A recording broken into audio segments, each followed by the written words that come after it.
Hello everyone, welcome back to my YouTube channel that is six option कल। आज से हम भारतीय राज्य व्यवस्था यानी इंडियन पॉलिटी की एक नई सीरीज शुरू कर रहे हैं। इस सीरीज में हम संविधान, संसद, राष्ट्रपति, प्रधानमंत्री, मौलिक अधिकार और जो दूसरे इंपॉर्टेंट टॉपिक्स हैं उनको बिल्कुल आसान भाषा में समझेंगे। अगर आप CTET, HTET, DSSB, KVS, NVS या कोई भी कॉम्पिटिटिव एग्जाम की तैयारी कर रहे हैं तो ये सीरीज आपके लिए बहुत ही हेल्पफुल रहने वाली है। तो चलिए शुरू करते हैं इंडियन पॉलिटी यानी भारतीय राज्य व्यवस्था। भारतीय राज्य व्यवस्था या आप कहें इंडियन पॉलिटी। अगर मैं आपसे पूछूं कि ये जो राज्य व्यवस्था है, पॉलिटी है, ये आखिर होती क्या है? आपने कभी देखा होगा जब भी हम कोई न्यूज़ देखते हैं या फिर जब हम चुनावों की बात सुनते हैं या फिर जब भी कभी हमारे आसपास जो हमारे राइट्स होते हैं उनकी हम बात करते हैं, तो कहीं ना कहीं अनजाने में हम जो हमारी राज्य व्यवस्था है या इंडियन पॉलिटी है उससे जुड़े होते हैं। ये भारतीय राज्य व्यवस्था यानी इंडियन पॉलिटी ही है जो हमें बताती है कि हमारे जो देश है, हमारा जो इंडिया है, उसका शासन कैसे चलेगा या फिर सरकार कैसे बनेगी और जो नागरिकों को क्या अधिकार दिए गए हैं, क्या उनकी ड्यूटी है, ये सभी हमें कौन बताता है? ये इंडियन पॉलिटी यानी भारतीय राज्य व्यवस्था ही हमें बताती है। तो इस तरीके से जब हम ये पढ़ेंगे कि भारतीय राज्य व्यवस्था आखिर होती क्या है, तो हम कहेंगे कि ये कुछ इसमें कुछ नियम है, कुछ संस्थाएं हैं और कुछ व्यवस्थाएं हैं। जब हम इन नियम, इन संस्थाओं और व्यवस्थाओं का क्या करते हैं? अध्ययन करते हैं। अध्ययन मतलब जब हम इन रूल्स, इंस्टीट्यूशन और जो मैनेजमेंट्स होते हैं इनकी स्टडी करते हैं, तो इन सब की स्टडी को ही हम क्या बोलते हैं? पॉलिटी बोलते हैं यानी राज्य व्यवस्था बोलते हैं। अगर हम इसकी डेफिनेशन की बात करें तो क्या कह सकते हैं हम कि भारत का यानी हमारे देश का शासन कैसे चलता है, किसके पास कौन सी शक्ति होती है, नागरिकों को क्या अधिकार दिए जाते हैं और सरकार कैसे काम करती है। जब हम इन सभी बातों को स्टडी करते हैं तो उसे ही हम भारतीय राज्य व्यवस्था कहते हैं। तो इसकी डेफिनेशन में हम क्या लिखेंगे कि भारत का शासन कैसे चलता है। तो ये जो डेफिनेशन है वो आपके लिए लिखनी बहुत ज्यादा इंपॉर्टेंट हो जाती है, क्योंकि आप सबको पता है कि जितने भी हमारे टीचिंग एग्जाम्स हैं मोस्टली वो अभी क्या होने लगे हैं? वो डिस्क्रिप्टिव होने लगे हैं। ठीक है, तो जब डिस्क्रिप्टिव एग्जाम होंगे तो वहां पर आपको लिखना पड़ेगा, और लिखने के लिए अगर आप डेफिनेशन नहीं लिख पाएंगे, परिभाषा नहीं लिख पाएंगे, तो आपको अच्छे मार्क्स नहीं मिलेंगे। तो आप कोशिश करिए जो डेफिनेशन है आप इनको जरूर नोट डाउन करें। भारत का शासन कैसे चलता है, किसके पास कौन सी शक्ति है,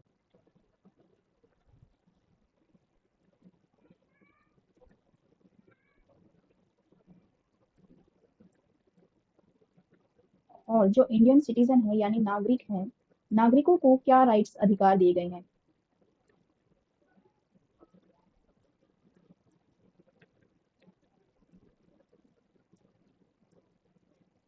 और सरकार कैसे बनती है, हमारा जो प्रधानमंत्री है या राष्ट्रपति है वो कैसे चुना जाता है, जो एमएलए है, एमपी है, वो सब कैसे चुने जाते हैं। वो सब हमारे क्या होते हैं? गवर्नमेंट में आता है। तो जब हम इन सब बातों का अध्ययन करते हैं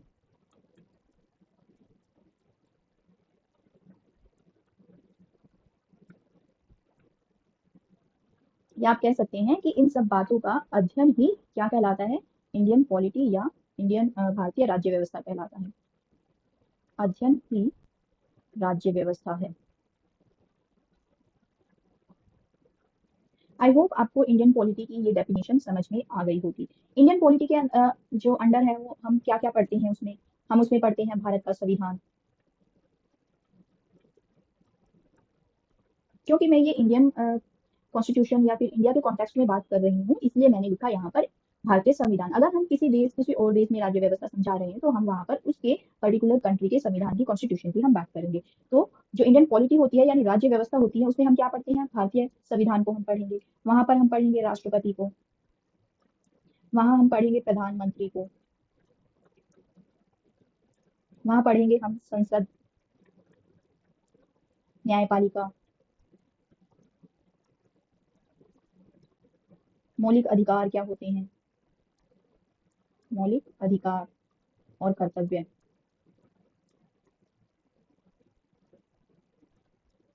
और केंद्र और राज्य सरकारें। ये सभी हम इंडियन पॉलिटी के अंडर हम पढ़ते हैं।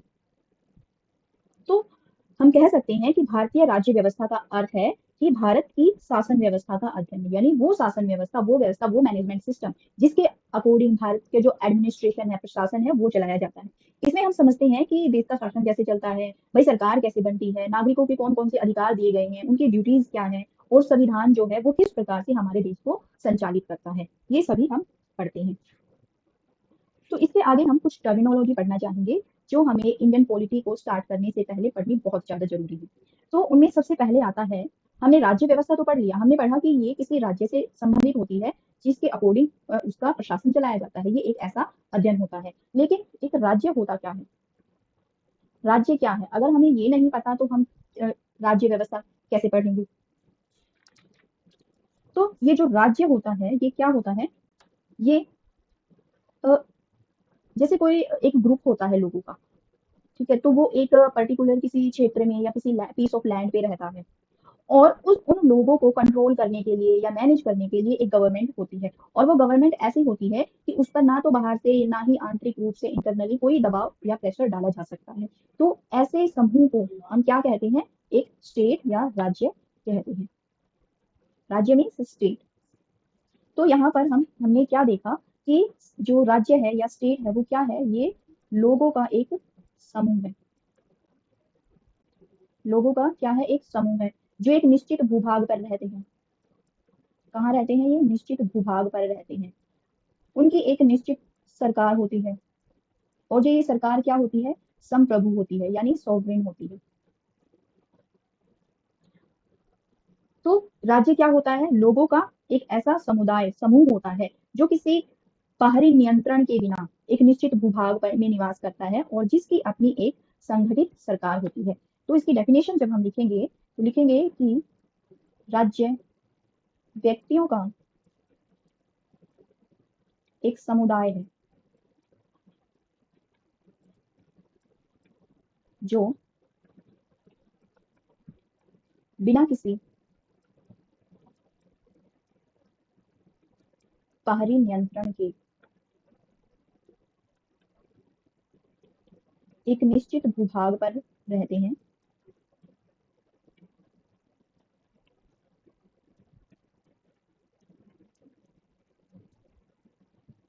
और जिसकी एक संगठित सरकार होती है। तो ये क्या है हमारी, ये है हमारी राज्य की या स्टेट की डेफिनेशन। अगर हम इंग्लिश में इसे लिखे, कुछ बच्चे होते हैं जो इंग्लिश मीडियम के होते हैं, उनके लिए भी मैं ये डेफिनेशन लिख देती हूँ कि a community of people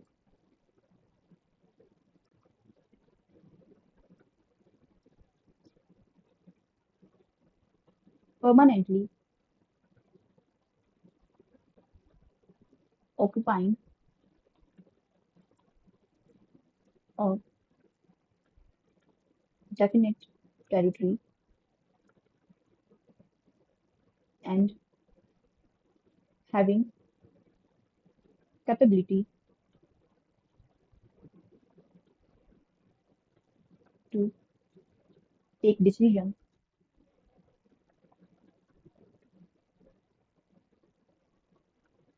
without any external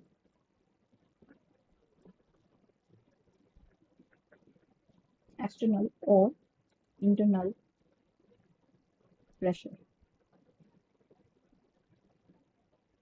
and also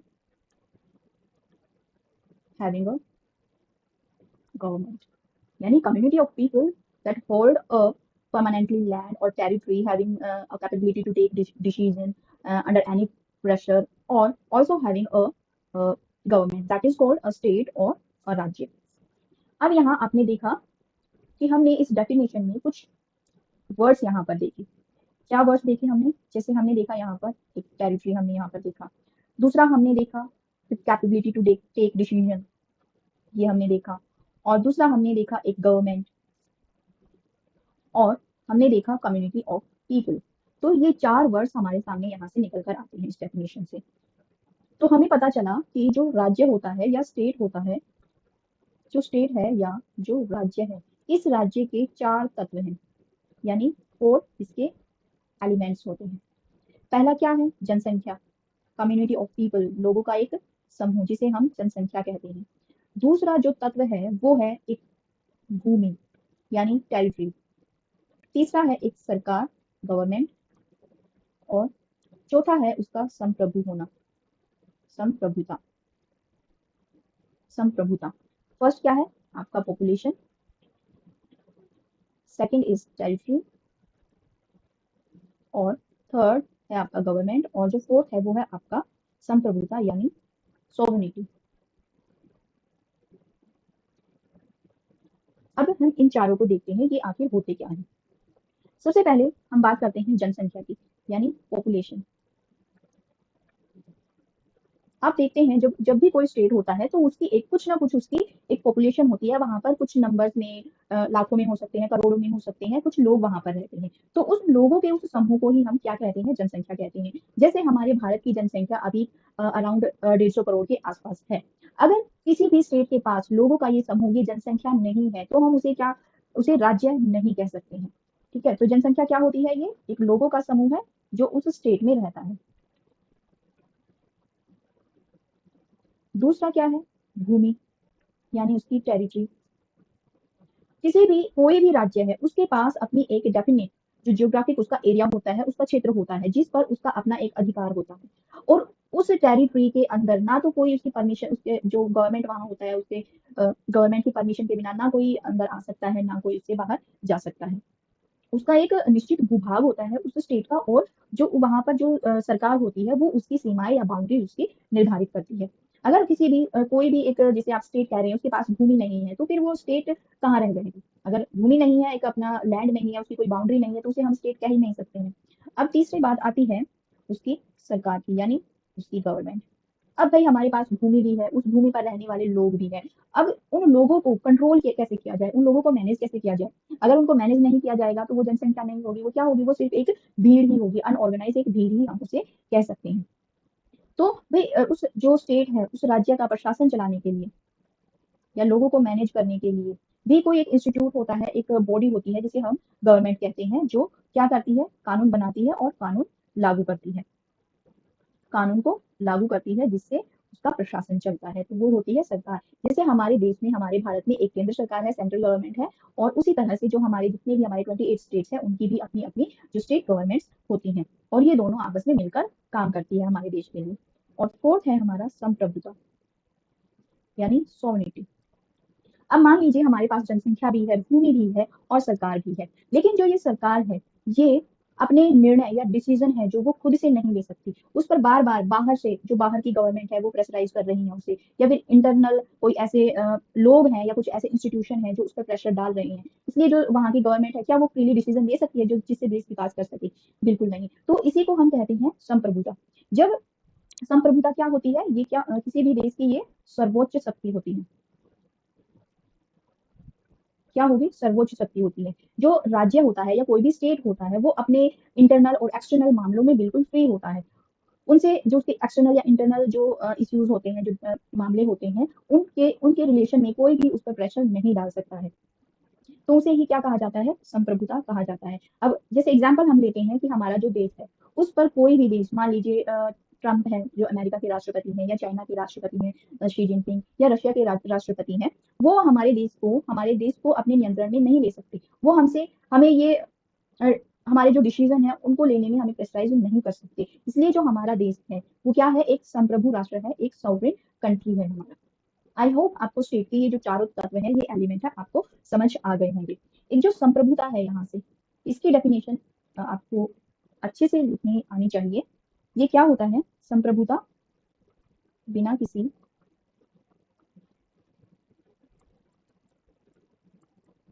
बाहरी और आंतरिक दबाव के निर्णय लेने की शक्ति।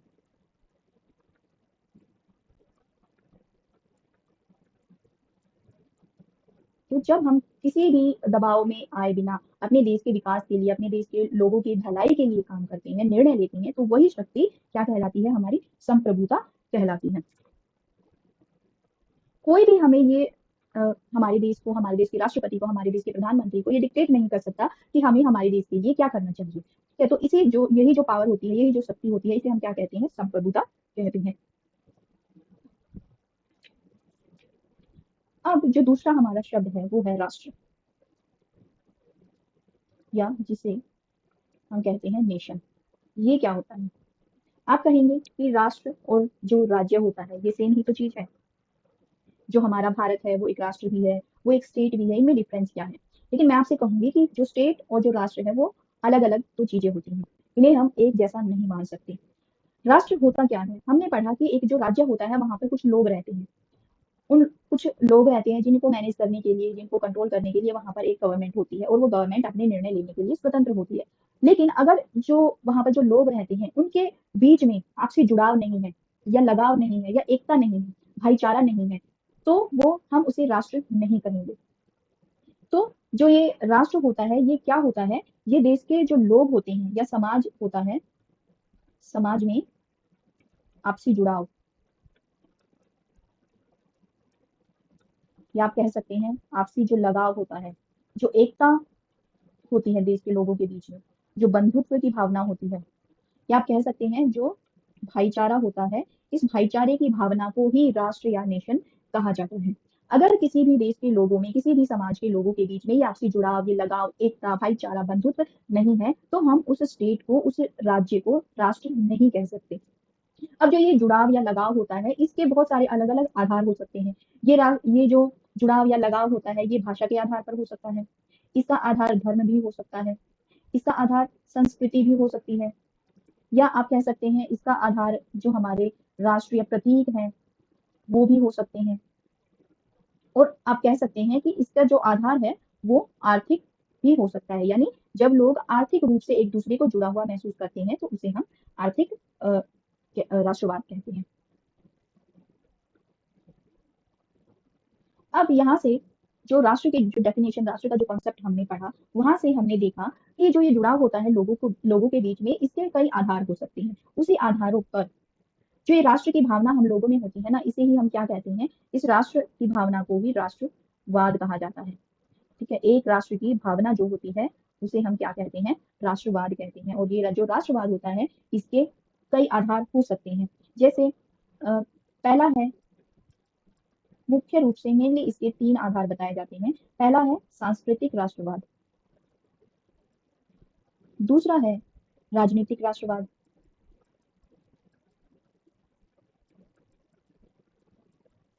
और जो तीसरा है वो है आर्थिक राष्ट्रवाद। तो जो ये राष्ट्र की, एक राष्ट्र की भावना, ये जुड़ाव जो हम हमारे भारतीयों के अंदर है, ये इसके तीन आधार हैं। एक होता है सांस्कृतिक, यानी जो हमारी संस्कृति है उसके आधार पर हम एक दूसरे को जुड़ा हुआ महसूस करते हैं, उसे सांस्कृतिक राष्ट्रवाद कहते हैं। दूसरा हमारी जो राजनीति होती है, जो हमारे राजनीतिक प्रतीक हैं उसके आधार पर हम एक दूसरे को जुड़ा हुआ महसूस करते हैं, उसे राजनीतिक राष्ट्रवाद कहते हैं। और तीसरा है आर्थिक राष्ट्रवाद, यानी जब हम भारत के लोग, हम भारतीय, हम इंडियंस एक दूसरे को इकोनॉमिकली, एक दूसरे से जुड़ा हुआ, एक दूसरे के साथ लगाव या एकता महसूस करते हैं, तो उसे कहा जाता है आर्थिक राष्ट्रवाद। तो जो पहला है सांस्कृतिक राष्ट्रवाद,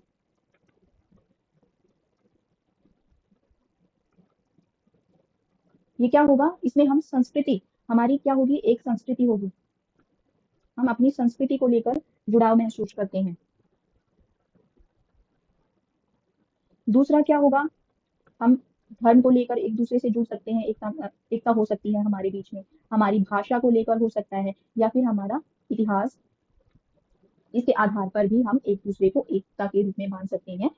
तो इसे कहा जाता है सांस्कृतिक राष्ट्रवाद। जैसे हमारी संस्कृति एक है, तो उस संस्कृति के आधार पर हम भारतीय लोग एक दूसरे को जुड़ा हुआ महसूस करते हैं, है या नहीं? कमेंट करके मुझे जरूर बताइएगा। तो इसे ही क्या कहा जाता है? सांस्कृतिक राष्ट्रवाद। जैसे हमारे देश में बहुत सारे धर्म हैं, ठीक है, जो मुसलमान है वो अपने धर्म के साथ जुड़े हुए हैं, जो हिंदू है वो अपने धर्म के साथ जुड़े हुए हैं, जो दूसरे धर्म है वो भी अपने धर्म के साथ जुड़े हुए हैं। इसे ही क्या कहा जाएगा? सांस्कृतिक राष्ट्रवाद। ऐसे ही भाषा है, भारत में बहुत सारी भाषाएं बोली जाती है।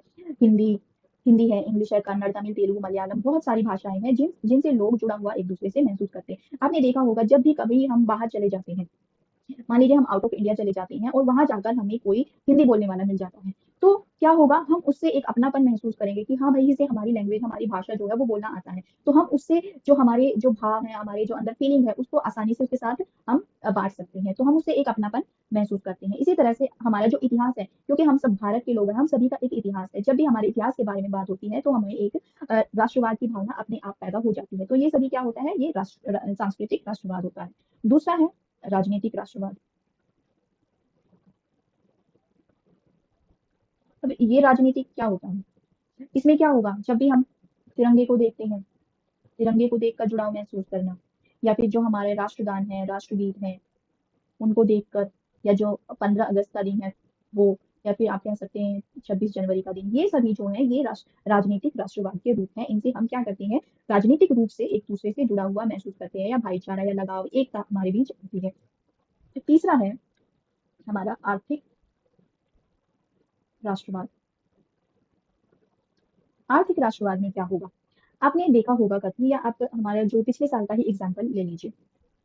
जब इंडिया और पाकिस्तान के बीच में जंग छिड़ी थी, तो जब हमें पता चला कि जो टर्की है उसने हमारे अगेंस्ट, हमारी कंट्री के अगेंस्ट पाकिस्तान का साथ दिया, तो हमारे जितने भी व्यापारी थे, या फिर जितने भी हमारे ट्रेवलर थे जो टर्की में अपनी छुट्टियां बिताते हैं यहाँ, या वहां पर कोई भी किसी भी काम से वहां पर जाते हैं, तो उन सब ने क्या कर दिया, बाइकआउट टर्की कर दिया। क्या किया उन्होंने, बाइकआउट टर्की किया। तो यहाँ पर क्या महसूस, क्या आपको लग रहा है कि जब हमने इकोनॉमिक रूप से एकता दिखाई, तो वही होता है आर्थिक राष्ट्रवाद। आपने देखा होगा जब भी चाइना और इंडिया के बीच में कुछ बात हो जाती है, आपने देखा होगा जो 2020 में गलवान वैली का जो संघर्ष हुआ था, उसके बाद भी हमने क्या किया था, बाइकआउट चाइना किया था। यानी हम चाइना से कोई भी चीजें हम नहीं खरीदे थे। चाइना में जितनी भी एप्स थी, हमने, हमारी कंट्री ने, हमारी सरकार ने उन सबको बैन कर दिया था। तो इसे ही क्या कहा जाता है, आर्थिक राष्ट्रवाद कहा जाता है। जब भी हम इकोनॉमिक रूप से एकता दिखाते हैं, तो वही होता है आर्थिक राष्ट्रवाद। तो राष्ट्र क्या होता है, राष्ट्र हमारे देश के लोगों के बीच में एक साइकोलॉजिकल, एक मनोवैज्ञानिक लगाव होता है, जो हमारे देश के नागरिकों को आपस में जोड़ता है। ये जो जुड़ाव होता है, ये जो लगाव होता है, इसके कोई भी आधार हो सकते हैं, जैसे धर्म हो सकता है, या भाषा हो सकती है, हमारा इतिहास हो सकता है, हमारे जो तिरंगा है, या फिर हमारा राष्ट्रगान हो सकता है, या आर्थिक हो सकता है, ये किसी भी रूप में ये हमारा हो सकता है। तो हमने अब स्टेट पढ़ लिया, हमने अब राष्ट्र पढ़ लिया, दोनों को अब हम जान गए हैं, स्टेट क्या होता है और राष्ट्र क्या होता है। अगर अब आपसे पूछा जाए कि इन दोनों में डिफरेंस क्या है, राष्ट्र और जो राज्य है, इन दोनों में अंतर क्या है, तो आप क्या बोलेंगे? तो आप बोलेंगे कि जो राष्ट्र है, जो राज्य है, वो क्या है, वो एक राजनीतिक व्यवस्था है। राजनीतिक व्यवस्था है, जिसकी अपनी एक जनसंख्या होती है, अपना एक भूभाग होता है, और एक सरकार होती है। और क्या होता है, वो जो ये राज्य होता है, ये क्या होता है, ये संप्रभु ही होता है। तो ये हमारा राज्य होता है। दूसरी तरफ एक राष्ट्र क्या होता है, जो राष्ट्र है, ये एक ऐसे लोगों का समूह होता है, आप कह सकते हैं कि ये एक लगाव है, ये एक जुड़ाव है, या एकता की भावना है ये लोगों के बीच में। इसका आधार क्या है, आधार हमारा क्या है, इसका भावनात्मक है। भावनात्मक रूप से हम एक दूसरे से जुड़ाव महसूस करते हैं, या फिर आप कह सकते हैं ये सांस्कृतिक रूप से हम जुड़ा हुआ महसूस करते हैं। सांस्कृतिक भावनात्मक एकता और सांस्कृतिक एकता का ये रूप है। क्या इसके लिए किसी भूभाग की आवश्यकता होती है, इसके लिए किसी भूभाग की आवश्यकता नहीं होती, ना इसके लिए किसी जनसंख्या की आवश्यकता है, ना इसके लिए किसी सरकार की आवश्यकता है, और ना ही इसका संप्रभु होना आवश्यक है। ठीक है, तो ये होता है हमारे राज्य और राष्ट्र में अंतर।